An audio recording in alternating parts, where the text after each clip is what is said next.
pretty much kind of chalk. Maybe only close one maybe will be the Cleveland and Cleveland Cavs in the next series. But hey, it's 4-5, so I guess seeding wise, that would match up. But now we go to, I feel like, maybe the more interesting conference. And no offense to yours. But we're going to the Western Conference now. Let's start off with the 1 versus 8. And that is the first seeded Denver Nuggets going up against the 8th seeded Minnesota Timberwolves. They do have Rudy Gobert back. I forgot that. I didn't watch like the first playing game where he was suspended, and the second one I forgot that he was technically unsuspended. So for a while I was like, oh wait, I forgot. Like I was surprised to see highlights of him. But nonetheless, John, Minnesota, they make that big move to get Gobert. I think we can all say consensus has not worked out. But if there were a moment for the trade to be validated, it feels like if they can slow down what feels like the imminent MVP in Jokic, regardless, 2 times he's won 2 already, right? Jokic, or is it just 1? I think he's already won 2, right?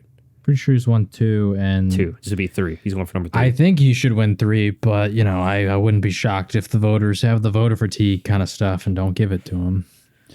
Nonetheless, you think your MVP will take care of business, or you think Minnesota may be cooking something late?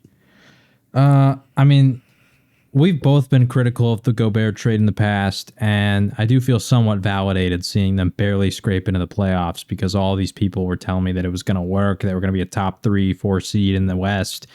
And here we are, where they're the 8th seed. No, I don't think that they're going to have any real competitiveness with Denver. I mean, I think back to the last time I saw these two teams play, I believe it was the bubble. Correct me if I'm wrong. Was that the year?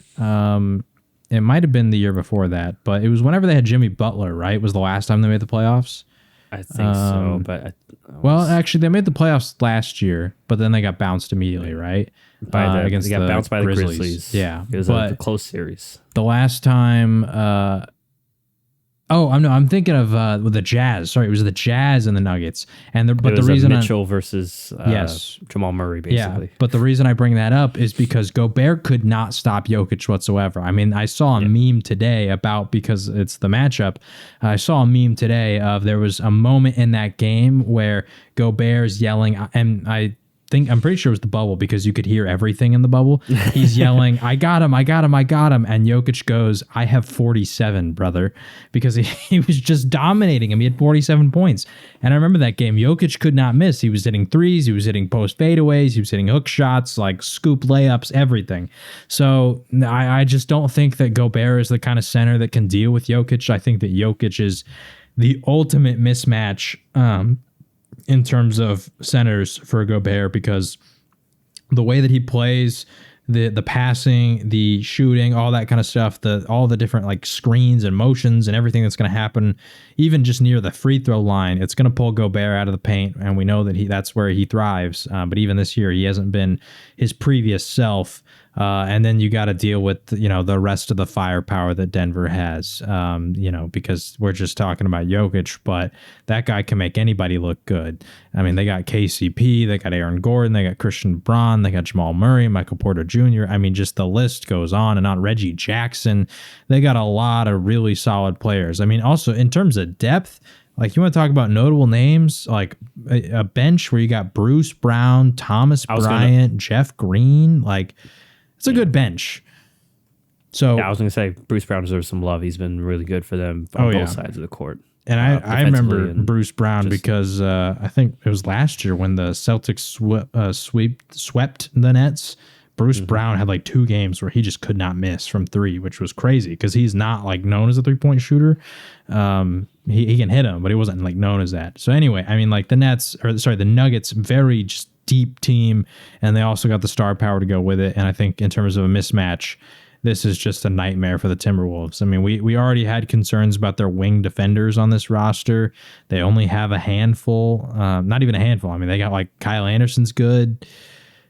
After that, it's kind of questionable. Like you got guys that put in effort, but there's no like, okay, that guy's a lockdown guy.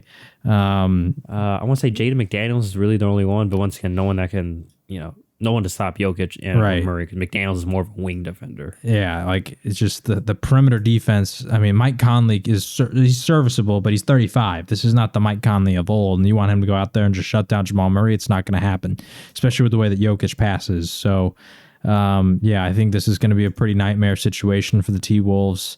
And I don't know. I don't think it'll be a sweep. I do think there should be a game where maybe Anthony Edwards really explodes. Karl Anthony Towns can pitch in and get another, like they get a big offensive win. So I'm going to go gentleman's sweep for the Nuggets. I'm actually going to go 4-0 for the Nuggets. Also, because I just double checking. Yeah, Jay McDowell's actually out because remember he punched the wall because of the whole.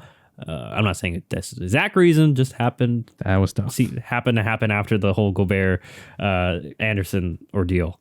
So yeah, I'm not. It still is listed him as out. So I'm guessing he may not be back anytime soon.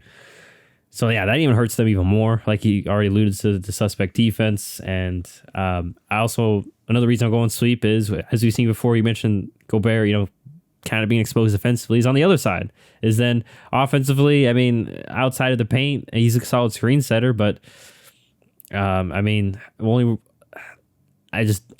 Edwards, he's been inefficient at times, and Mike Conley mentioned he's 35. He's not built to carry a team anymore, so you can sell the screens you want, but I feel like defenses, they're going to be focusing on the Edwards, taking away Edwards and Towns, and just not letting Mike Conley go off from three. All right, well, what can you do for us, Rudy, outside the paint, especially if they're clogging the lanes and such? So, yeah, I expect the Denver Nuggets to take care of business against the Timberwolves here, leaving the Wolves with a lot of questions going into this offseason. So we are kind of in consent. Go ahead. I was just going to say, can I just add to that? I don't want to rub this in or anything to anybody, but do you remember there was that one other basketball podcast that invited us to go on? And I did one episode with them.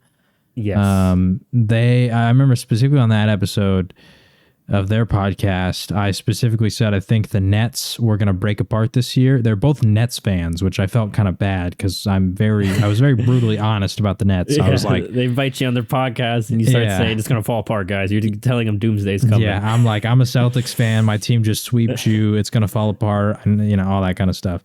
I think maybe one of them wasn't a Nets fan, but I knew one of them for sure was. Anyway, I said that Nets team was going to fall apart. That happened. And also they asked, what's a team that you think a lot of people are hyping up right now that is going to underperform? And I said 100% the Timberwolves. I remember specifically saying that team instantly gets bounced in the first round. I thought that there could be a chance that they have regular season success, they surprise everybody and they're a 2 or 3 seed. But then I said that even if that happens, they get upset in the first round. So just want to toot my own horn here because I'm pretty sure they disagreed with me on both of those points. So let's go, baby. I mean, and I think going back, I don't mean dogging it again, but it was just a lot to pay for a good center, but for not a. I talk about the Boston earlier, versatility. Can your roster be versatile? Can your players within that be versatile? It's just hard to do so with Gobert at times. Especially since you already invested so much in another big in Karl Anthony Towns, and you're Minnesota. You're not really going to be attracting a lot of high end free agents or bargain bin, maybe veterans at the end of their careers that could be a key role player. So. What did they give up again? 4 first-round picks and younger version of Rudy Gobert, who's now Rookie of the Year finalist Walker Kessler. Yes, so at least Walker Kessler. I want to say I think they gave Jared Vanderbilt too. Yes, and somebody else. Who was also a solid. Anyway, so we'll see if Minnesota can at least kind of be scrappy, make it interesting, but unlikely. Not according to John and myself. Actually, I lied. I'm pretty sure Vanderbilt was in the D'Lo trade. But anyway, I digress. One of those trades with the Jazz and the